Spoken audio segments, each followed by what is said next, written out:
I feel very lucky. I've been able to go around the National Library with the Love Art project and choose 4 pictures that are interesting to me. I've chosen a sketchbook by Eliza Pugh, made in the 19th century.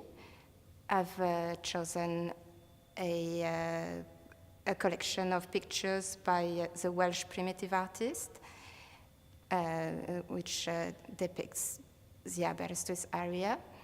And I've chosen a photography by Geoff Charles of an interior, a Welsh interior. And I've chosen a piece of work by Edgica Hughes, which is, fine art patchwork.